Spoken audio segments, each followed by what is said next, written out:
Welcome to Club Damingo, brought to you by Cyclone Comics.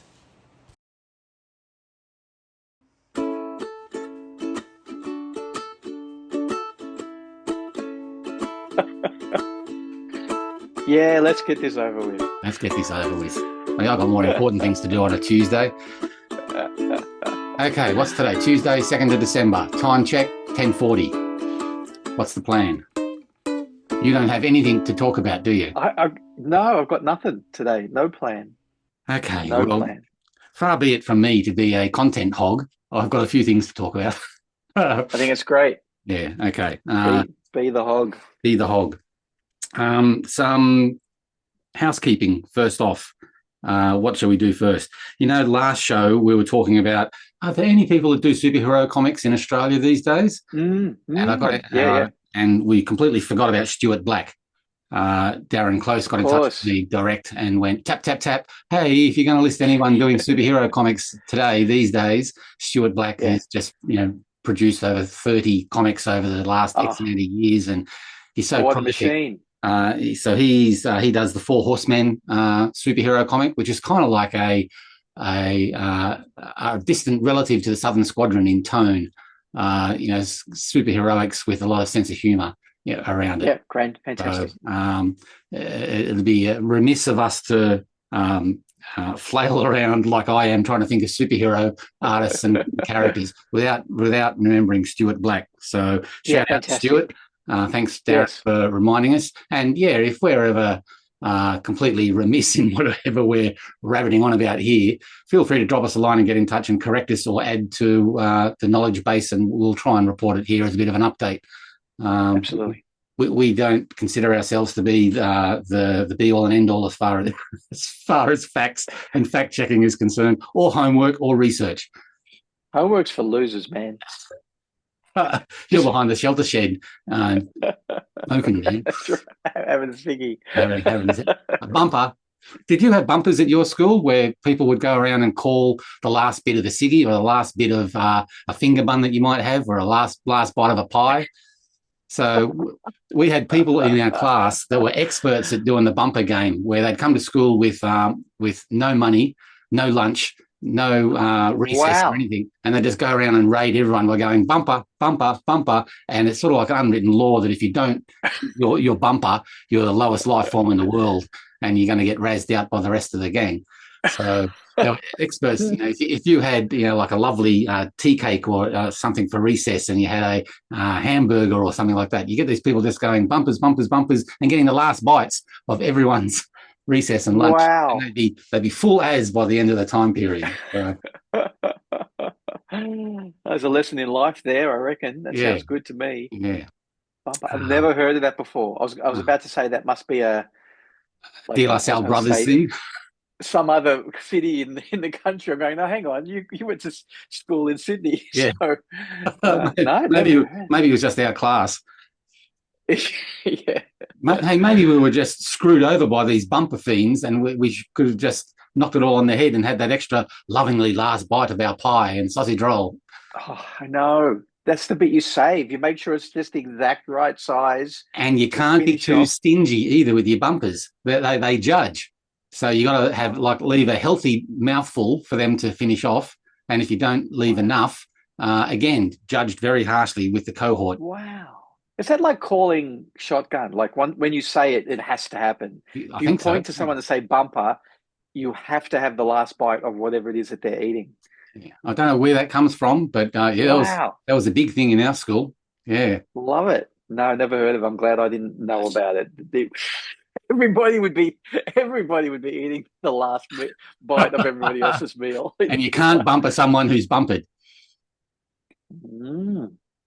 Right. Yeah, you can't bump the bump. You can't if you're a bump. Can you bump someone if you're a bumpy? Yes. But you can't bump someone who's already been a bumper. That's right. Yes. See, in the wilds of the Catholic education system, there are laws that have to be maintained. I mean, without these bumper laws, civilization would just de-evolve to wildness, the Mad Max. It's. I know they're going to come after our comics and our video games right now with the juvenile delinquency and set up a new Comics Code Authority, but it's the lack of bumpers in high school. It's the problem, and That's they right. need to If that isn't upheld, bumpering. It's a straight line to Mad Max. That's right. Oh yeah, if you've got a bumper with a buster through it, a bumper buster, and then it's just straight on to the apocalypse. That's right. Man. Yes. Oh. Yeah. I wish I had high school age kids now, because I'd be sending them to school saying, "Okay, this is the new rule. See how that goes." See how long it lasts these days. Yes, that's right. You're not sharing food, are you? Ooh, you're not sharing liquids with this person, are you? Ooh. Yes. How exactly. Things have changed. The other bit of housekeeping was you mentioned, was last week. It's my fault. Yeah, you mentioned a project that Trevor was in as a waiter in a story that featured, hold on a sec, I've got it all here, that featured Billy Demon Slayer, Madison, and Killaroo. Madison and Killaroo, yeah. That was a project called The Hunt. It was a single issue, and it was coordinated by Ryan Wilton, who did a lot of the artwork. Wilton. Yeah. Another beast. He's an absolute beast. When he was on fire doing comics, he had like 3 or 4 projects on the go at any time on top of his full-time job, and he was just getting stuff done. Yep. Azareth. Yeah. Yep. So the other people involved in that project were, Ryan was the main coordinator, but Daniel Lawson and Michael Carmody were involved. They were credited as guys who did way more than they were asked to. Then there was Darren Close, who did a little bit of inking in coordination with Killaroo, Hayden Fryer for Billy, and Mark Withington for Madison. So Huntress and related characters created by Ryan Wilton, Madison and Rockholt related characters created by Mark Withington, and Billy Demon Slayer and related characters created by Hayden Fryer, Killaroo created by Darren Close, and Trevor Bovis created by Tim McEwen. And Michael Michelandos. But anyway. And Michael Michelandos. Yeah, they got that wrong, didn't they? Yeah. Yeah. I suppose that happens a lot with you, that one or the other of the names gets dropped off with the credits. Yeah, it's not one or the other. It's usually Michael's name that gets dropped off, because he's so kind of in the background. He doesn't have a forward face in the project as much as he did at the very beginning. Anyway, but there's been a couple of times recently where because normally I put Michael's name first, as is the convention, rather than artist. That people go, "Oh, so are you Michael?" And I go, "No, I'm Tim." So, do I look like a Michael? we used to look a lot alike when we were younger. Yeah, so that was The Hunt. I think it had limited distribution, and it was primarily, well, I'm speaking out of school here, I only ever acknowledged it as a PDF format comic. I don't know whether it actually ever saw print or not. It might have. No, definitely had print. That's how the story came up during Club Damingo. That Hayden Fryer had some on his table at the geek markets, and he said, "Here, just take some and sell them." So I did, and they sold very quickly. So you just got to have them in front of people, and if you've got a table full of bull and then something with a kangaroo, the kangaroo will sell. Well, I cracked open the PDF this morning, and I've just done I'm just doing it again now, a mad scroll, and the artwork looks quite lovely. It's just a great black and white art. That's very cool. And it was released back in, go to the indicia again, copyright 2019. Wow. Time flies. Okay, so that was that little bit of housekeeping. Very cool. And what could we segue to next? We could segue to, last week we were talking about Jake Parker's 12 points to keep in mind while doing comics. Yeah. And you pulled down off your shelf How to Draw Comics the Marvel Way by Stan Lee and John Buscema. And you pulled down Understanding Comics by Scott McCloud. And he's done several sequels to that. Do you know offhand what they were, or 2 other ones? Reinventing and Making. Right, okay. And they really go into the weeds. Comics, Making Comics, Yeah. And the one, which we completely forgot about, is Will Eisner's books. Which is here. Well, one of which is here. Which is here. Which is here. No, it's here. No, it's here. It's here. It's right here. Yeah. So which edition have you got? See, I got hold your cover because it's a different edition. Yeah. Expanded printing computer. Print and computer. Oh, is my stuff Is in this there? the one that you're in? No, I think this was still no, it's still Will doing the print and computer stuff. But yeah, that was the very first edition of the first edition, and Right. Oh well. he's expanding it a lot. And that was the second book that he did, graphic storytelling Yes. and visual narrative. Yeah. And then towards the end of his life, I mean, the early 2000s, he decided to get it all totally redesigned and expanded formally into a new design and edition, which turned out to be that one there, that version of it. Yeah. And that's the one that's got a chapter written by me about webcomics in it. Exactly. So it gave him some information about, again, this is before the current swag of webcomic apps that are around, but it still gives you the basics of, file sizes and 72 DPI and RGB color and all that kind of basic information. I talked to you a couple of weeks ago about, I'd completely forgotten that I'd done this for Will. Yeah. And it's sort of like a part of my career. I goes, oh, that's right, I've done that as well. Stupid idiot. Yeah, But, it's a pretty big deal. Yeah, the graphic storytelling and visual narrative actually has. Where is it? Was it right at the back? Just the John Wall stuff. Yeah. Yeah, it's right. It's right at the back. Yeah. Yeah. I actually picked that up in Kinnikunja just last Friday. I was in town and had some time to kill, and I looked at that actual edition and thought, Right. should I buy it? I've already got that. I don't know, but maybe. So yeah. It included some John Law art, some little graphics down there about the Z, the Z pathway of narrative, the infinite canvas, all things that different apps have sort of like problem solved that now, but you still have the problem of following your eye around a scrolling interface and things like that. So it's still relevant. It's probably been superseded a little bit, but about 80 to 90% of the digital information is still relevant for today. So just following up on those books that are essential, I think, for people to have a bit of a gander at, even if it's at the bookstore or library, just to stand there and flick through it, if not to actually own, would be the Will Eisner books. Of course, he's done a third one that was released posthumously about expressive anatomy for comics and narrative, which is talking about stagecraft and laying out a page and things like that as well. So those three books, I think, would be very important to anyone who wants to know the basics before jumping into the heavy lifting of Scott McCloud's work. Yeah.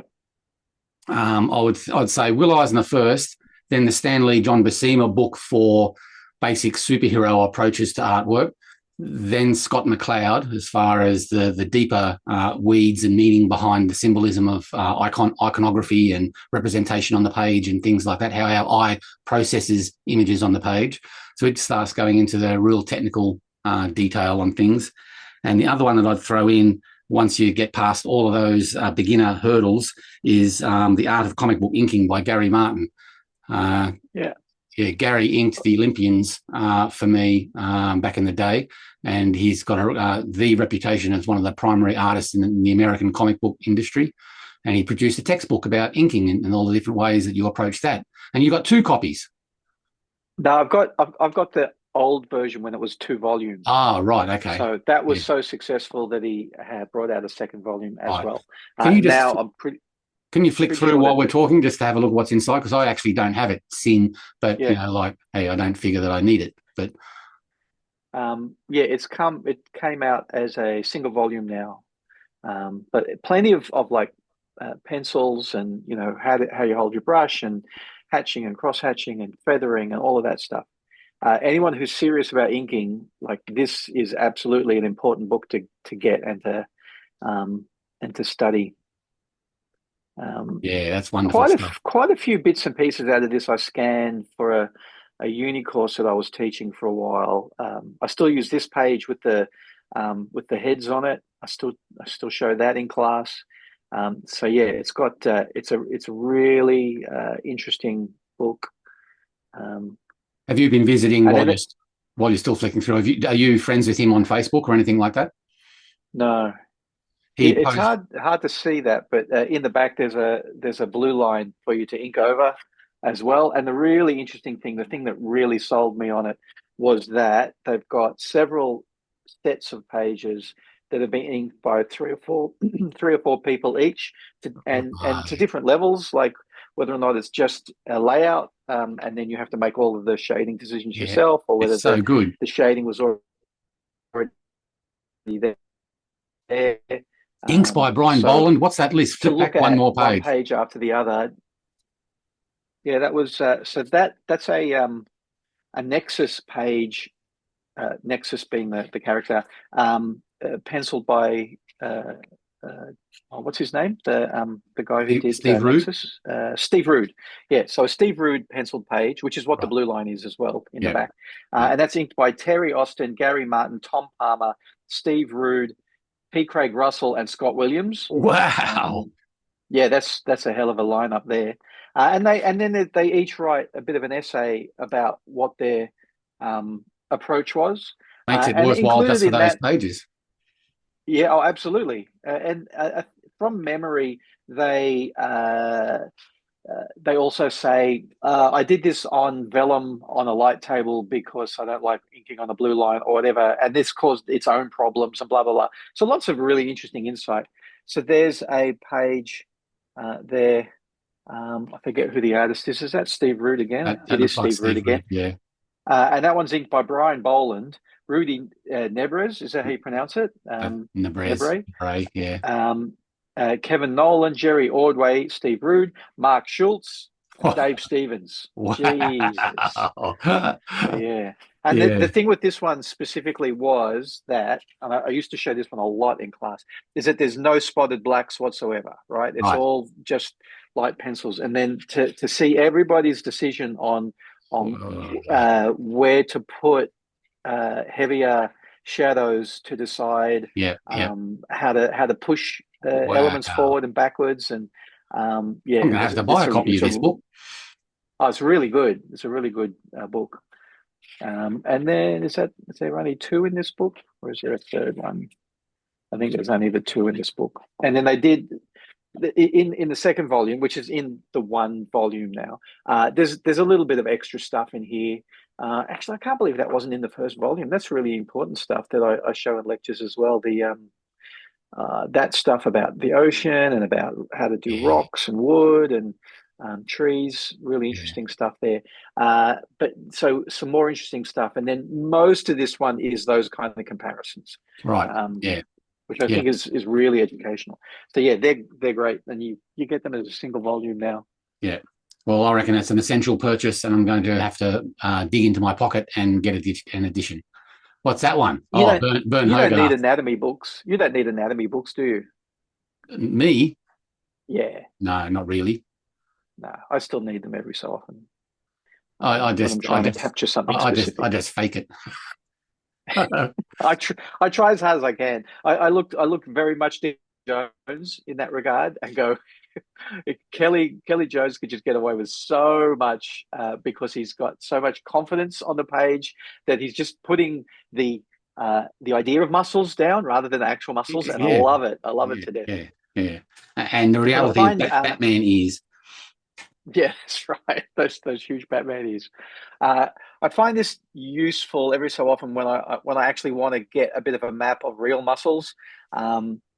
And I like to show this one in my classes for that reason, saying this is my favorite. This is the one that's near my drawing board when I need like a map of what back muscles look like, and et cetera, et cetera.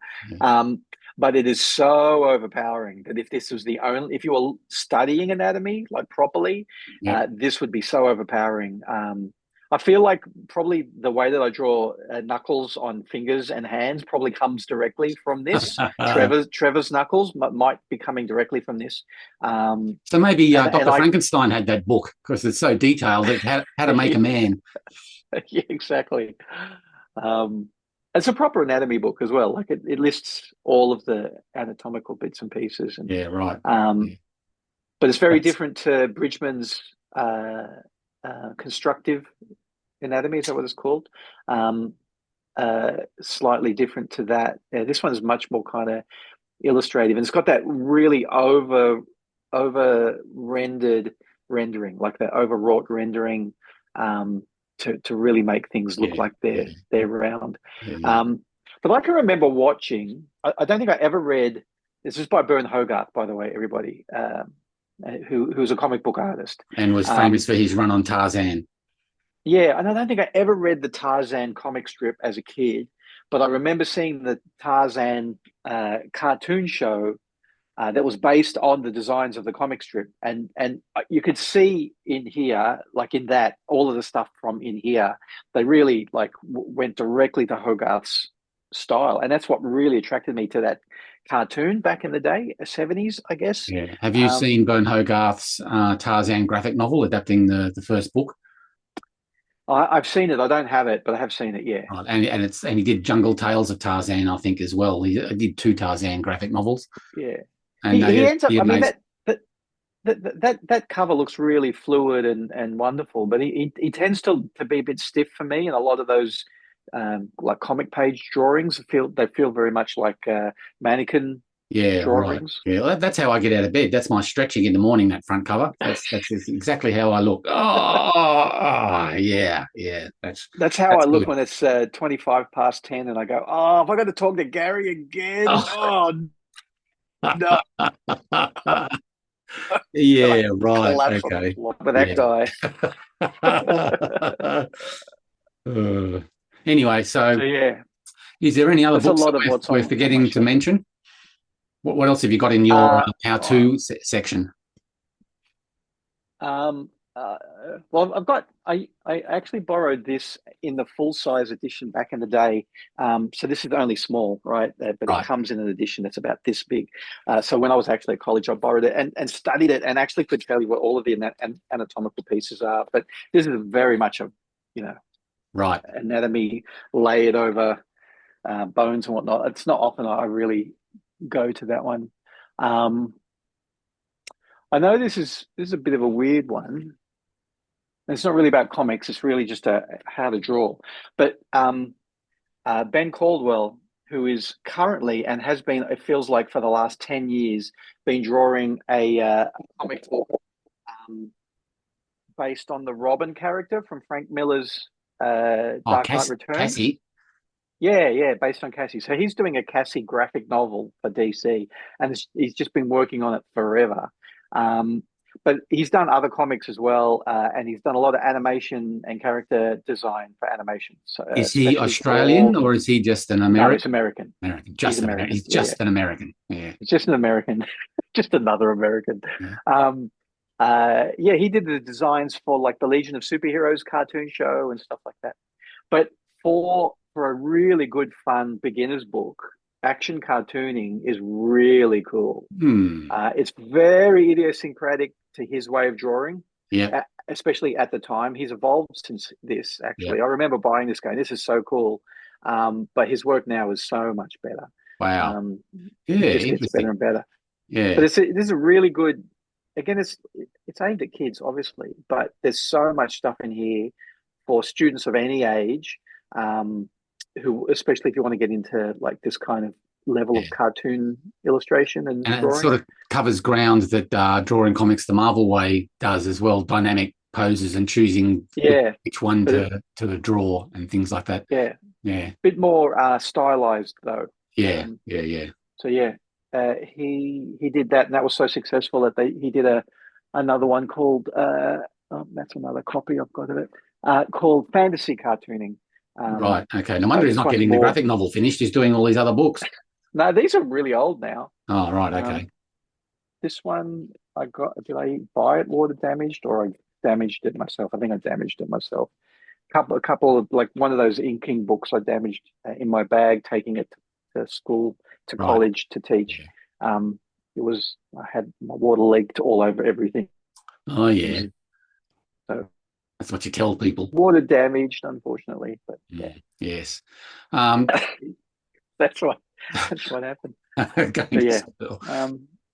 No other little gems there on your how-to? Yeah, this huge piece of work here. Oh, the tryout book. Bigger than my head. Yeah.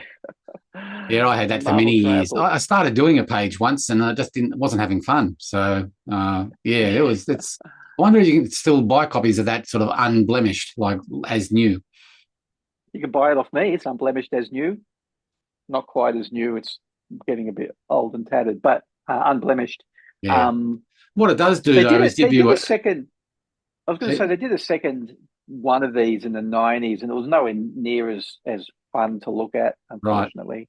What it does do, though, is give people the size and scale of modern original art stuff and how to work at that scale, and that's really interesting just in and of itself.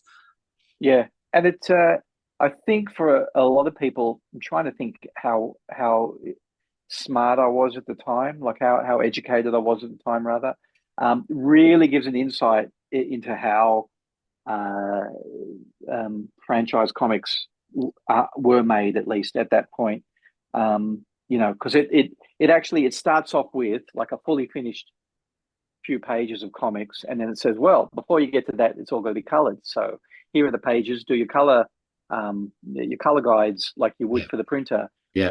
And before you get to color, you've got to do the inking. So here's pages for you to ink. Yeah. Now the letter is done. Before you get to the inking, you've got to do the lettering. So it's and there's like a copy of the script. Yeah. Copy of the script on the other side. That's John Romita Jr. doing the pencil work, isn't it? Yeah. Which for me was really cool. That's one of my favorite periods of Spider-Man. His early work on Spider-Man. Yeah, moving from Iron Man to Spider-Man. Cool. Okay. Yeah, very cool. What else have I got? Have you got? That's I've got that as well. Have you got this edition or the other edition? Is there another edition? I got the one with the same cover. This is the second edition because the first edition, all of the characters. Let me see if I can pull one out. And I got this secondhand. Used to belong to Leslie Chiacarelli. Oh, Leslie! If you're listening, hi Leslie. I know. And Leslie did some colouring in for me before I bought it. Got a long way to go, though. One long way to go. Keep the colours between the lines. I don't know. It probably cost me $1 or something. Oh, it looked like it belonged to Fiona before it belonged to Leslie. Another name in there. So what year is that publication? Is there a byline at the front? Like a Indicia credit? Let me see. No. Looks like kind of the 1950s or so. Yeah. So the thing is, this is a good example, right? These pages here, which show line of action, etc. Two cats hitting each other and a mouse under there. Yeah. So in the original edition, they are definitely 100% Tom and Jerry on that page. Okay. And people got their backup about their characters being in this book. That was definitely, from memory, that's definitely like Bugs Bunny on that page, not generic Bunny. Yeah. So they had to do a second edition, and it's actually not quite as good, this edition. You can get the original edition online for free. It's at the animation.org or something like that. Right. A PDF that you can download. But yeah, this is for my students.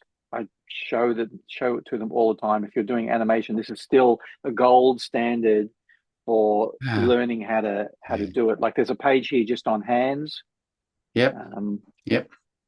And it's like if you were to look it up on the internet,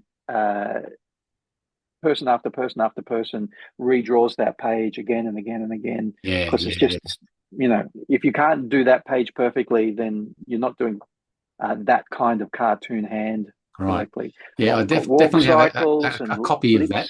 I definitely do. I just don't know what edition though. It's been a while since I've cracked it open. Well, so the other version has a very different cover. Right. Unless there were more than one cover. Yeah. As well. I wish I could see what date this one was. There's not a little line on the inside back cover? No, just looking there and I'm looking inside front again. Interesting. How frustrating for archivists and library people. Yeah, it'd be online somewhere, the information. All books like that they had, this publisher had 1 million books. Yeah, right, okay. All books $1 each. Wow. Those are the days. Yeah. Yeah, brilliant book. That'll do Okay. you. Okay. That's pretty much the important stuff. Right. Digital executors. Do you know what they are? No, not really.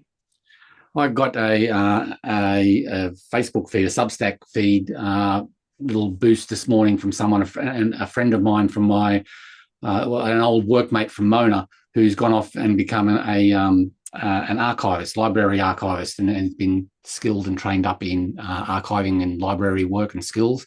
And she's got Samara has a Substack. And just today, she posted a great article about digital executors and managing digital assets after you die. And I thought that would be quite a good thing to discuss and break down a little bit today as well. I was struggling for things to talk about, and I thought this was quite pertinent to Australian comic book artists and publishers who have a digital footprint of some description, whether they have a web comic or are selling digital comics online or have some sort of digital presence, what to do and how to organise your estate for digital things, because Australian law doesn't cover this at the moment. So Samara wrote an article about how best to organise things to make it easy for someone who has to deal with your estate when you're not here anymore, as far as the digital stuff is concerned. Because as we all know, it's like a little squirrely little threads all through the internet of your stuff and your life and your creativity and your IPs, and you need to be able to tidy that up when you're not around. So you have to leave a certain amount of information and nominate certain people to do this for you with a certain amount of ease. So the article that you read in Substack, was it very much directed at people like us, creative people? It's not just directed at normal people who just have a Facebook page and a Twitter that need to be shut down. Yeah, she actually uses an example of her father, who has who's a musician and has a lot of stuff posted online in all various forms around the place, and he's original composer as well. So he's got IP invested in his music and his songwriting and his final versions of music that is all over the place across the internet. So I haven't dug into the example, but she's used that as a creative example of having a digital footprint that will need attending to when you're not around anymore. Yeah, right. So I've done very little research on this, but I just thought it was a great subject, and I thought I might just pick it to pieces, not in a bad way, but just like go through what Samara has outlined. Yeah. And I'll put in the Substack address underneath in the show notes as well, so people can go and read this for themselves. It's quite extensive, so I'm going to skim read, but just read the important bits. A reader of Samara's Substack recently posted, what exactly is a digital executor? How do I appoint one, in brackets, in Australia? It's a great question, and the answer is more complicated than it should be. Because while digital executor has become common technology in estate planning conversations, it's not yet a legally recognised role in Australian law.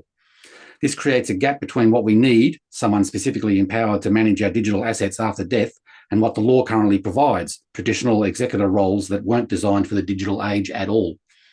But that doesn't mean you can't plan for your digital legacy. It just means you need to understand what's possible and take proactive steps to make your wishes clear. I think that's obvious, but sometimes obvious things need to be mentioned in black and white for you to start thinking about. An executor is the person who then takes care of your wishes once you're dead. Like if there's a will, the executor is the one who executes the will, cleans out the house or organises for that to happen, or coordinates people to do all those roles. Yeah. A digital executor is someone you designate to manage your digital assets after you die. I won't read all of this, but the main things are digital assets include social media accounts, Facebook, Instagram, LinkedIn, Twitter, email accounts, Gmail and Outlook, financial accounts, PayPal, cryptocurrency wallets, online banking, subscriptions and licenses, Netflix, Spotify, ebooks, software, cloud storage, Google Drive, iCloud, Dropbox, digital creative works, blogs, websites, YouTube channels, music on streaming platforms, as examples, online businesses or revenue streams, and photo libraries and digital archives. Now, that's just a half a dozen different things that when you're not around, they're going to drift. They're going to still be there, and this is what this is all about. Unlike physical assets, digital assets require passwords, two-factor authentication, and often exist on platforms with their own terms of service that may restrict access after death. A digital executive's role would include accessing your accounts using credentials you've provided, deciding what to preserve, memorialise, or delete based on your instructions, downloading important files and data, closing accounts or managing ongoing subscriptions, handling digital assets with financial value, and managing your digital creative legacy. This is all very, very big subjects that I don't think... Makes me feel like that. Another thing to do? I've got another thing to do before I die. But in this age of the internet, it's so bloody important. You know, like I was just... You look at your own work, my websites, a couple of digital rights that I've got with Gestalt for Undertaker, and then there's the work that I've done for overseas where it might be in other countries, internet law and all that kind of stuff. So it becomes quite a complex subject. Why isn't a digital executor a legal role in Australia?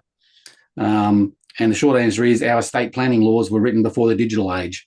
So it's all a bit of the Wild West out there as far as digital rights and maintaining them once you're gone.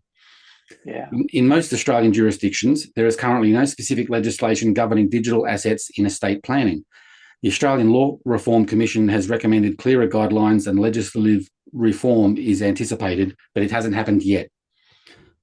This means you can't legally appoint someone with specific powers over digital assets separate from your general executor. Traditional executors may not have clear legal authority to access certain digital accounts, and platform terms of service may conflict with what an executor is trying to do. This isn't unique to Australia. Most countries are grappling with how to adapt estate law to digital realities. But what you can do right now, use platform-specific legacy tools.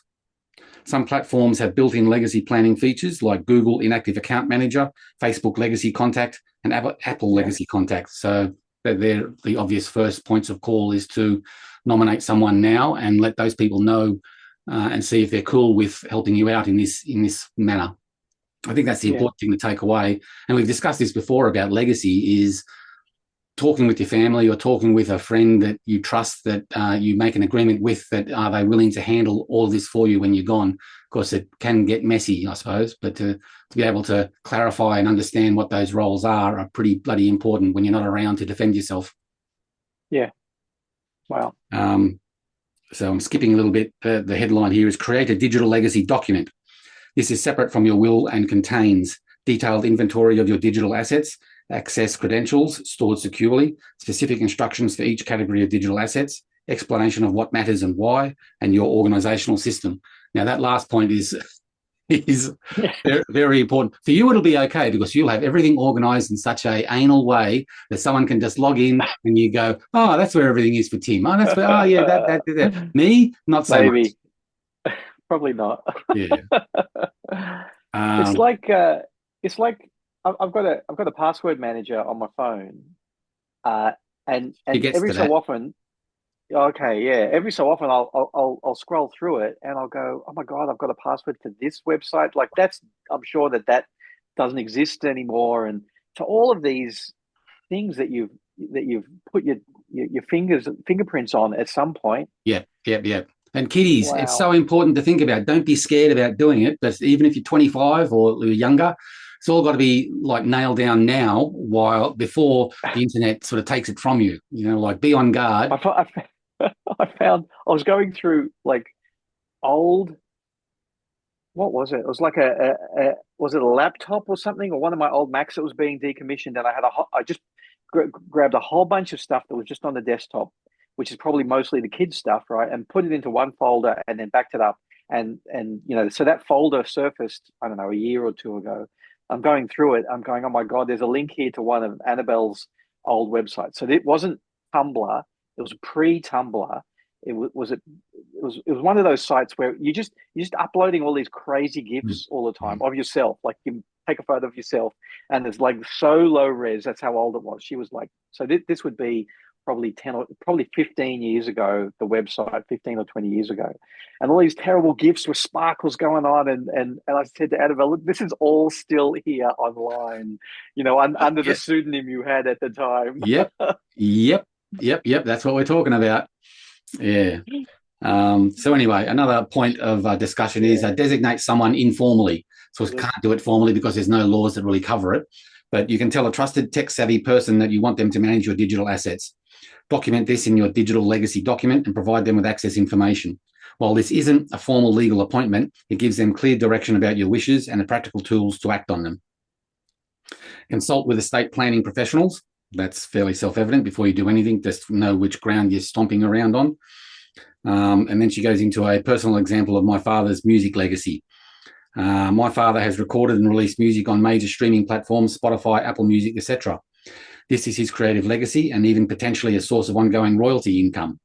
If he died tomorrow without digital legacy planning, here's what would happen. His music would stay on platforms indefinitely, but no one would have access to manage it. Royalty payments would continue, but the accounts receiving them might become inaccessible. His family wouldn't know how to contact distributors or platforms. We wouldn't know his wishes. Should the music stay up? Keep promoting it? What about unreleased recordings? What he could do, and he's working on this at the moment, this is Samara's dad, document the assets.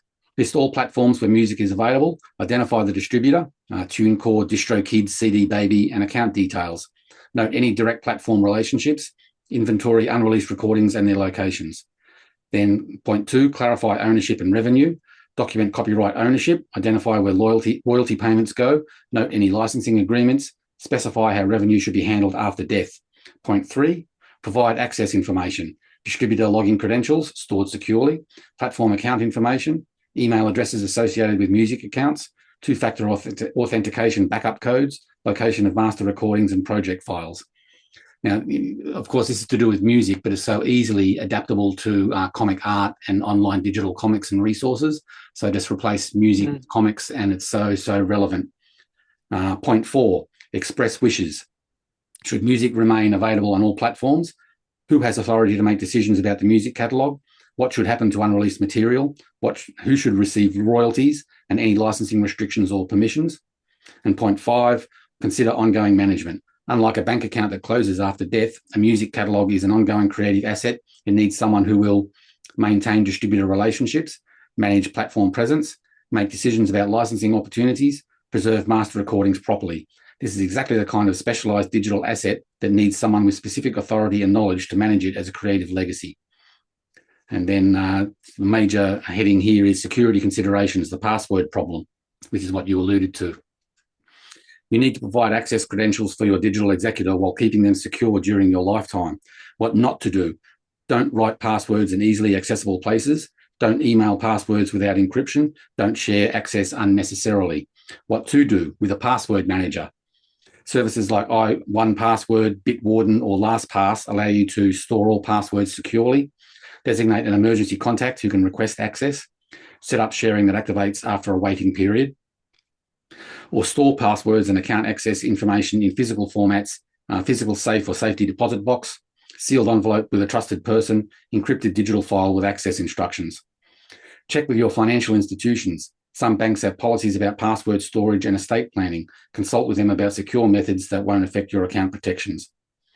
And then it goes on to what to tell your digital asset manager or executor, where information is stored, what platforms you use, what matters most, platform-specific tools you've set up, access methods, and your general philosophy so that they know that they're doing things in the general vein of how you would have done them if you were still alive. So honouring your wishes and tone, I think. What to do this week, I think. Wow. If you're thinking about digital legacy planning, here's what to start.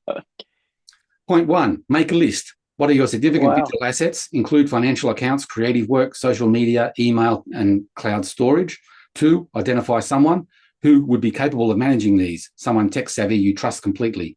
3, have a conversation. Tell them you're thinking about this. Ask if they'd be willing to help. 4, start documenting. Even if incomplete, start noting what accounts you have and where important information lives. 5, set up platform tools. Designate a Google inactive account manager and Facebook legacy contact this week. 6, consider professional help. If you have complex digital assets, cryptocurrency, online businesses, or significant creative catalogues, talk to an estate planning lawyer. Digital legacy planning isn't optional anymore. It's as important as traditional estate planning, maybe more so, because digital assets often disappear entirely if they're not addressed. You don't need to wait for the perfect legislation. You can plan effectively right now, etc., etc., etc. I think they're all the important points in Samara's article But boy, after reading that when I woke up this morning, my head exploded because I just would think, I know how bad I am in having all of that listed and controlled in my head. I can only imagine that there are thousands of other creators across the country that have this, that just don't want to think about it because it's too hard. But it's got to be thought about. What's your initial feedback on all that? To simplify. it's so easy to just be scattershot and have an account in every single platform that there is, social media platform, and everything that can be a platform, grab your name on it just in case you want it in the future. And it's like, actually, is that more headache than it's worth? More things to look after, more emails you're going to get, more warnings, more places for people to hack into. And the internet wants to take all the time, but you've got to be able to say, no, I'm pausing it from there, or you can take that still, even though I'm not around, but you can't have this, you can't have this, and you can't have this. Yeah. Boy. And thinking about who would do that in my life as well, who would be the executor, and it wouldn't be Anne-Marie. If it was Anne-Marie would just be asking for help from Samuel or Annabelle. So I think I would probably go straight for Samuel or Annabelle in that case. Incredible. And it's wild because you mentioned bank accounts there. And that was like the closest analog I could think of, where when somebody dies, what happens to that. But that, I'm still thinking pretty old school with that, where somebody would just go to the counter and say, well, my husband has died, and here is the death certificate, and blah, blah, blah. And what do we do now? And someone will help you through banking it. accounts does flop into your traditional estate servicing. But that's well and good. They can shut down your digital banking. That's well and good. But it's everything else but the banks. The banks sort of like lean into traditional executor roles, and that happens every day. They'd be contacted hundreds of times a day saying, "Oh, someone's passed away. We need to, move this account or shut it down or what have you." There's so much to think about there. And I don't think people think about as you say, they just log on and create an account with a business, and that doesn't get shut down ever. You may log on to buy a piece of software that you only use once, and then there's this login and password, and there's an account there with your name attached, and there's all these rights involved in that, and what terms and conditions that you've signed on to create an account that is just sitting there forever until you decide to close it down. Yeah. So, which is kind of funny, because I've been going through a huge close down and tidy up phase. If I don't know it, if I don't need it anymore, I've just been getting in there and shutting the account down all over the place. So that's a process. So you're specifically, rather than just ignoring it and going, well, I won't worry about that account anymore, you're actually going in and closing the account. If I can, yes. Yeah.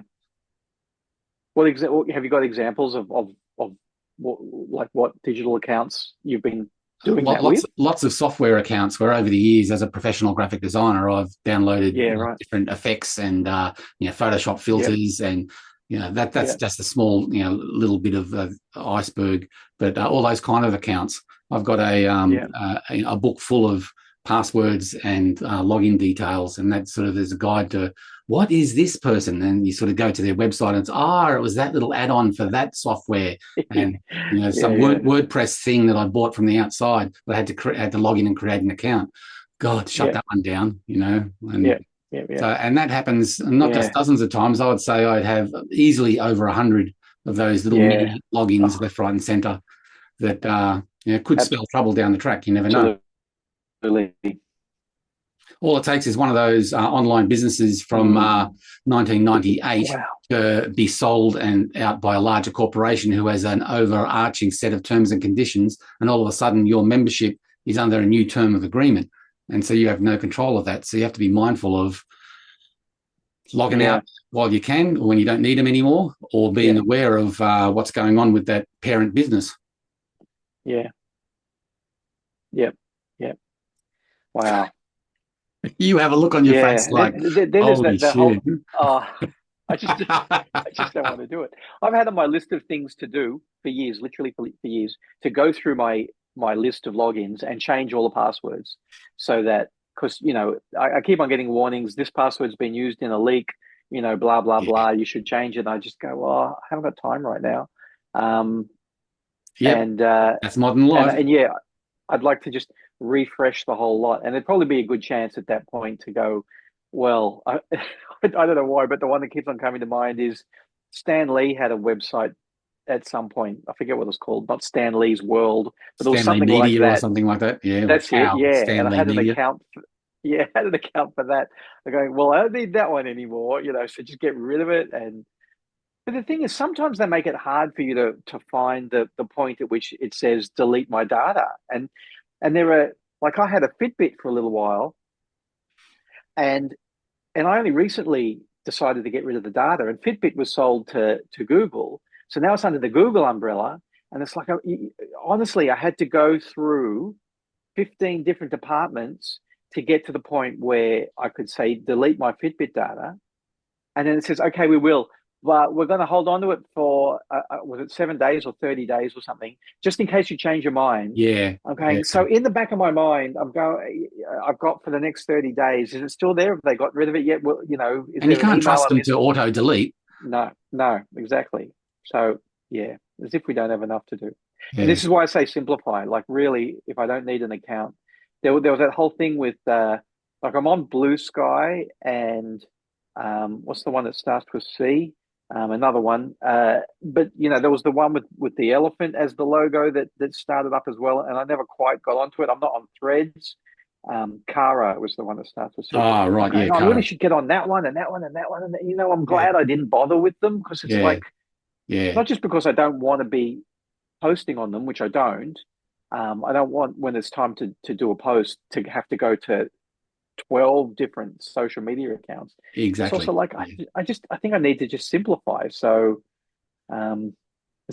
which comes back to what you were saying, which is make one thing a website, and ask the people to come to you.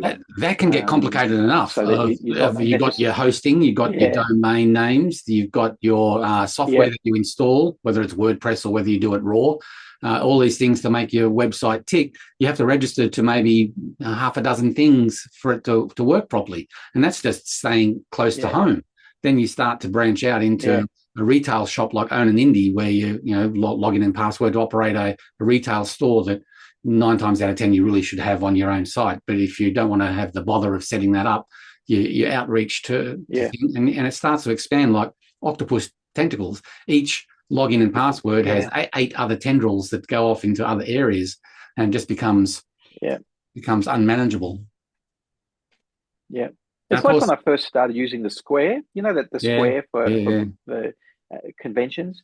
And this is cool. All I have to do is set up a Square account and people will pay me. You start to set up the Square account and it says, you need a Stripe account. I'm going, what the hell's a Stripe account? And now all of a sudden I'm working at like one of the highest levels of banking in the world. Like, a Stripe is what everybody uses, whether you're operating the Hilton Hotel, or whether you're selling a couple of 30-year-old comics at a convention. It's like, wow, I really didn't want to sign up for that either. And this is why I start to, my brain rotates back to, maybe I should just get a publisher so that they take care of all of that stuff and have all of those logins, and I don't have any of that shit. And every so often, scene in The Exorcist with your head spinning around. That's right. And vomit coming out of my mouth.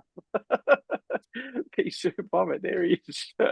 And it's simple things that aren't simple. They're bloody huge. Like that new thing where to post stuff to the United States, you've got to sign up for a government-approved shipping company that handles all the importations into America, and you've got to register with them for something that's free, but it's not free because you're giving them that email that they want, that contact information that they want.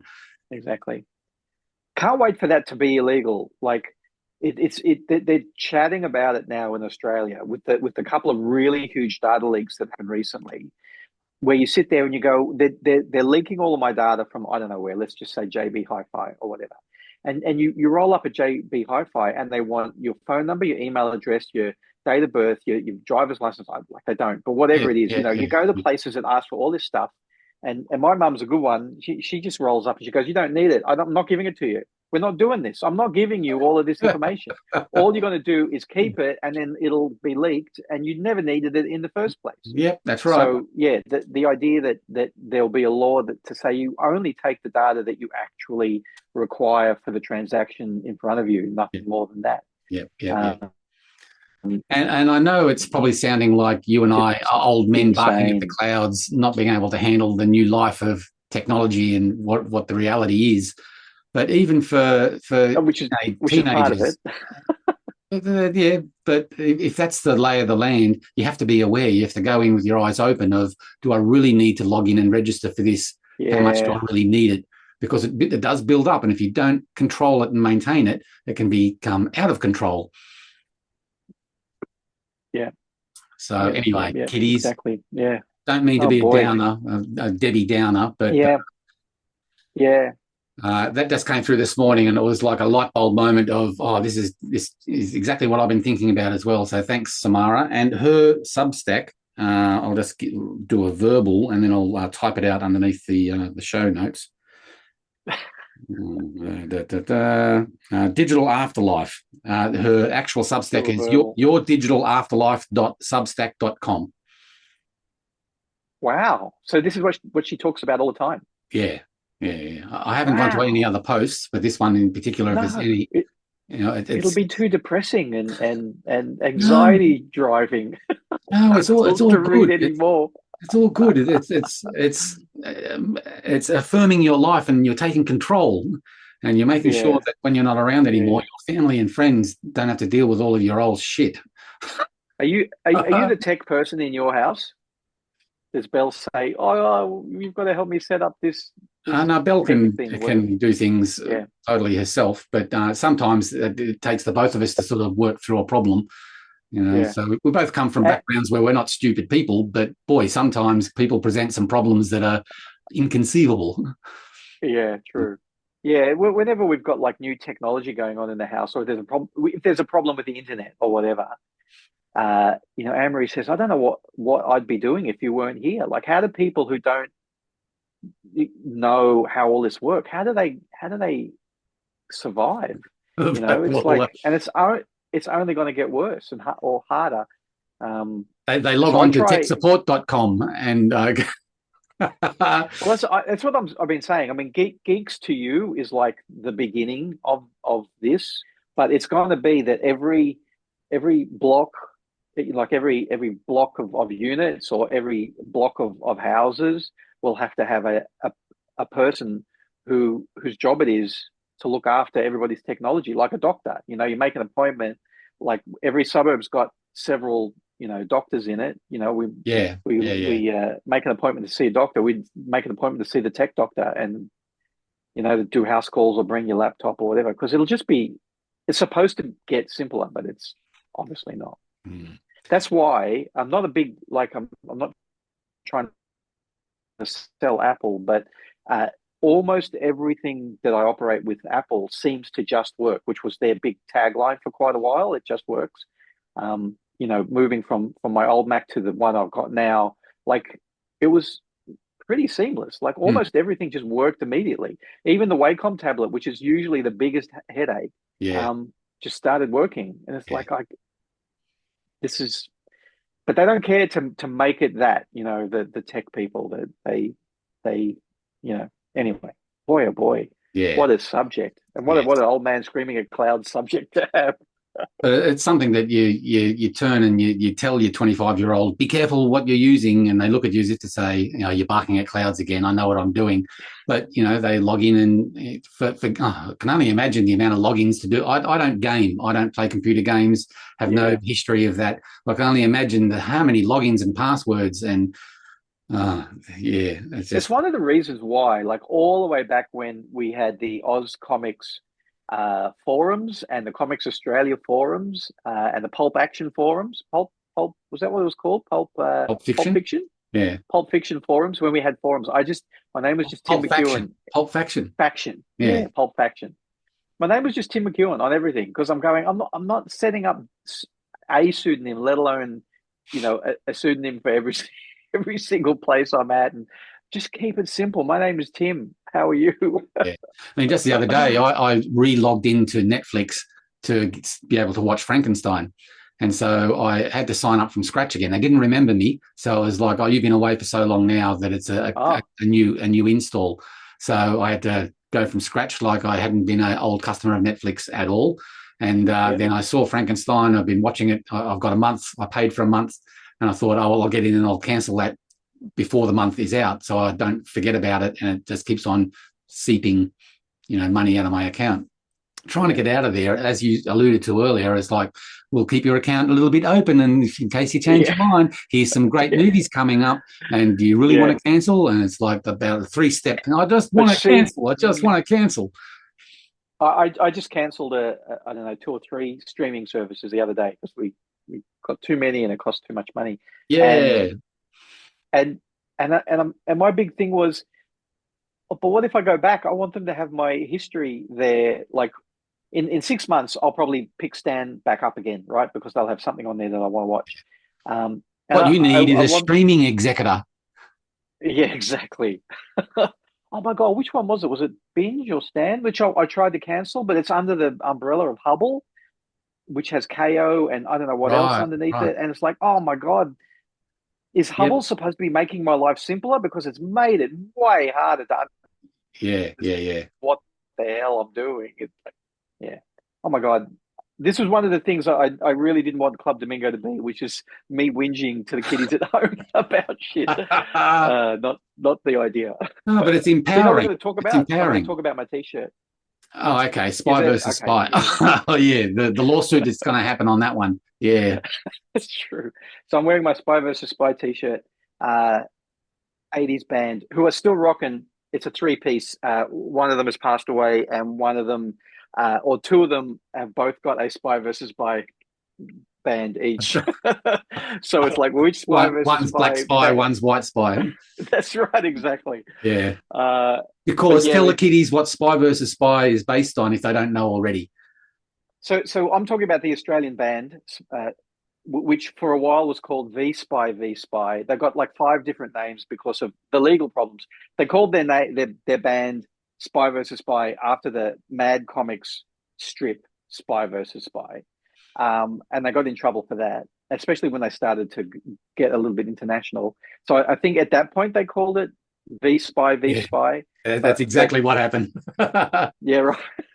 But I'm pretty sure that they go under both names and more names than that. Craig Bloxham is the bass player, and his version of Spies is called Reggae Spies. So it's not called Spy versus Spy or V Spy V Spy. It's called Reggae Spies or Reggae Spy V Spy or Reggae V Spy, whatever. And he and 2 other guys that he's got in his band now, because it's always a 3-piece, do reggae versions of all the Spy versus Spy hits, which is really cool. Seen them a couple of times since they started touring with that again. And the other guy, who was not an original band member, has created his own Spy versus Spy band, and the politics is crazy, and so I got out of trying to figure out what was going on there. But they're, from what I can tell, they're the bad guys, and Craig's version is the good guys. I don't know, the black spies or the white spies. But one of the things is, like a lot of bands at the time, they did all their own graphics for the albums and the that's not their own graphics.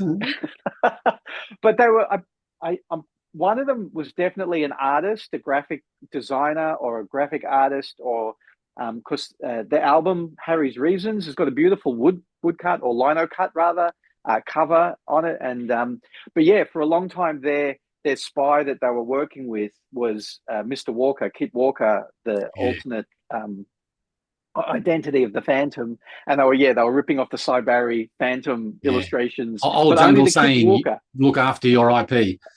That's right. Yeah. So just the Kit Walker aspect of the Phantom, I don't think they ever used anything else. But they would have like 4 or 5 of them sitting around the table, all dressed in this, the rain. What do you call it? The raincoat, not the raincoat, but the big coat and the hat and the glasses. So it's actually fun to have a quick Google of Spy versus Spy album and single covers to see how that all pops up. But I love them. Harry's Reasons. I think it's Harry's Reasons as an album is like one of the best albums I've ever heard in my life. It's so good. That's a big call. Oh man, I think that's the one. There was like two. I think it was an EP and Harry's Reasons, and the one that comes after Harry's Reasons were just beautiful. And again, it's just three piece band. Yep. Obviously, because it's an album, they can mix in more sounds if they want to, but they keep it pretty stripped back. And the reason why I got into them was the first time I saw them, they supported Minna Oil, and I thought, that's a pretty good band. I'm going to seek them out. And while Minna Oil's point of view, political stance, and political messagery became more and more of a worldview. If you listen to early Minna Oil, it's about living in a basement flat in Redfern and, blah, blah, blah. And then it became about nuclear war, which they eventually brought home to talk about land rights and other important Aboriginal issues. But yeah, they became more and more worldview, while Spy versus Spy was very much kind of grassroots level discussions in their songs. Right. And I really felt like they were very similar in that regard for quite a while. So it's funny. Still a band that I pull out every so often and just run through their entire discography. Right. Are you when you put an album on, do you have to listen to all of the album as a unit, or do you cherry pick songs?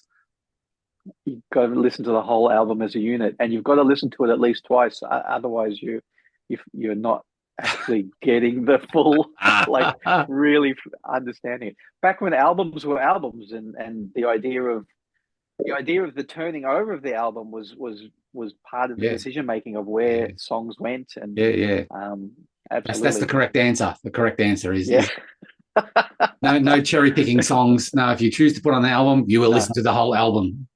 Exactly. Yeah. Yes. Yeah. And the other thing I find amusing, I'm sure it's the same way all around the world, but in Australia, the Australian pub band scene, where you get the multiple Spy versus Spy bands as they split up and they set up their own quasi legit version, like the Angels were infamous for having 3 or 4 different versions of the Angels touring band, all from different members that were only part of the Angels for 6 months or something like that. Yep. And Mental as Anything's another one that is all, like fragmented. How many Mentals bands are there? And someone Saints, like who's the living member of the Saints has got a band that is called the Aints. He sings all the Saints songs, but it's not the Saints, so it's the Aints. I like the way, again, a certain amount of control with forethought that James Raine has held together his Australian crawl legacy and his solo career legacy as well.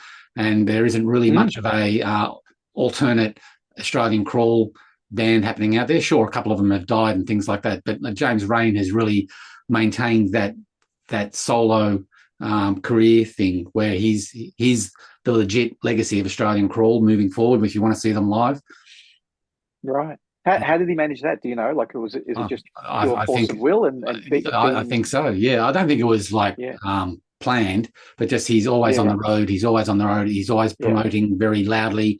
His playlist always involved Australian crawl songs as well as his solo material, and he just force of will, I think. And I'm not sure, but his other band members just weren't inclined. As I said, some of the main songwriters and power brokers from back in the day have passed away, so that would have made the whole thing a little bit easier.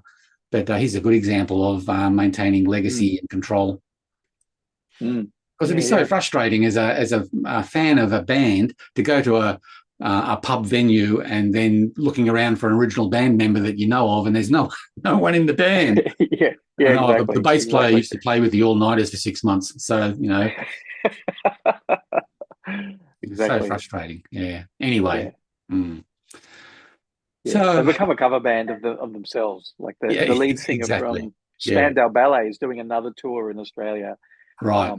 Right. You're not really seeing Spandau Ballet, but the lead singer is a lot of the sound of it, I guess. So, exactly. Yeah. And that's the other thing that James Raine has is his vocal representation of all the songs. Yeah. Absolutely. Yeah. Yeah. And he's been smart enough to, when he's producing solo albums, he'll do a cover version of an Australian Crawl song to make it his solo version. Things like Reckless, Right. I think he's recorded several times in different albums, and some Right. Australian Crawl hits he's massaged into the solo album catalogue that he's got. Right. No, I didn't know that. Yeah. I really love what I hear from Australian Crawl, but I've never really kind of dug deep into them. Right, yeah. They're my go-to Australian band. If I'm not listening to Springsteen while I'm working, or Alanis Morissette when I'm working, I'll default to Australian Crawl. And a bit further down the list is Alice Cooper, and that's my handful of listening pleasure. And Meatloaf Jim Steinman, which is a little bit further down. But, Springsteen, Alanis, who else did I say? Australian Crawl, James Rain Australian Crawl. They're very Australian high. Crawl, Alice Cooper. Yeah, Alice Cooper. And throw in some UK Squeeze there as well. I've got all the Squeeze albums. Ooh, wow. Yeah. That's a bit experimental. You'll be going to all of the big concerts, right? You'll be going to all the big concerts soon when you guys in Tasmania in Hobart build your stadium, and you'll be able to finally have stadium concerts there. Oh, you're anti-stadium? We're going to get into politics now? Yeah, I am a little bit. No, I'm actually pro-stadium, but we've got some priorities to fix up first before we go buy a Lamborghini.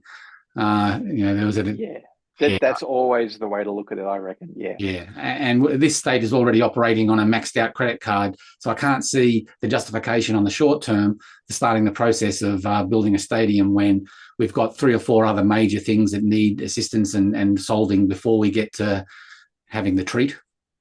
Yeah, no, I totally get that. Absolutely. So yes for a local team and yes for stadium, but there's a little asterisk next to it, and underneath is my terms and conditions. Yeah, and you can log in and get a password if you want to read them all. Yeah, exactly. Fabulous. Okay, cool. Wow. Well, I came to this discussion with nothing to talk about, so thanks for bringing a couple of interesting subjects that we rabbited on for over an hour. Yeah. Did we even get through your list? Have you got more on that list? No. I just wrote down the textbooks that I wanted to refer to, which I think that was very valuable. And completely forgetting that I've written a chapter for the Will Eisner books, which bloody stupid me. I thought that was worth showing off so that it's actually recorded in real time that, yes, that did happen, Gary. You did do that. Yes.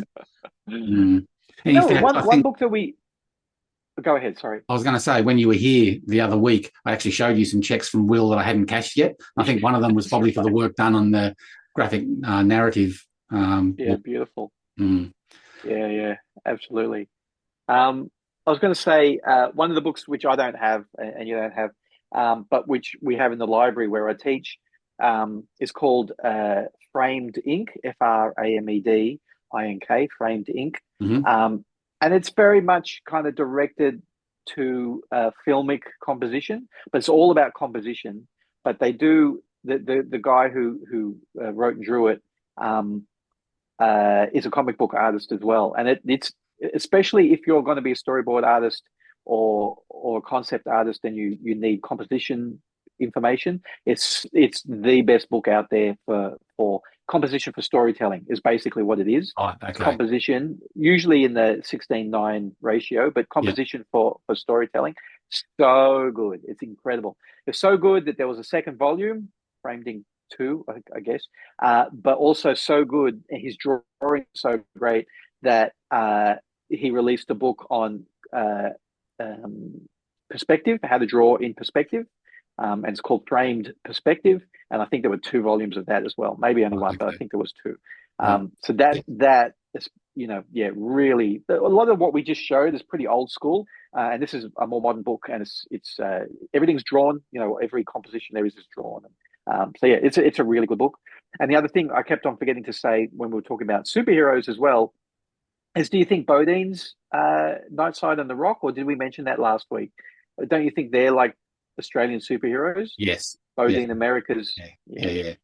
Maybe we mentioned them. I don't know. Yeah, but very, very much so. Yeah. I was just talking to Bo yesterday on the phone. He was talking about how he's in the middle of choreographing a big superhero fight between some of his characters and how much fun he's having. And I definitely think that Nightside qualifies as a superhero comic. On the dark side, but yeah. Yeah. but still. Yeah. And, Cool. again, like most things with Australian comics, you can't, you put two Australian comics next to each other and they're always different. There's not much overlap between any of the concepts. They're all, and that's what makes our scene or industry quite strong, is the disparate ideas and approaches. So it's very good. For such a small, comic reading population, we've got quite a lot of creativity. Yeah, exactly. Cool. Okay, well, is that it for today? I think so. I reckon. Yeah. Okay, well, I'm going to get this lady to close down the... so wave goodbye to everyone, and we'll see you next Zoom week. lady. Yeah. See you, kiddies.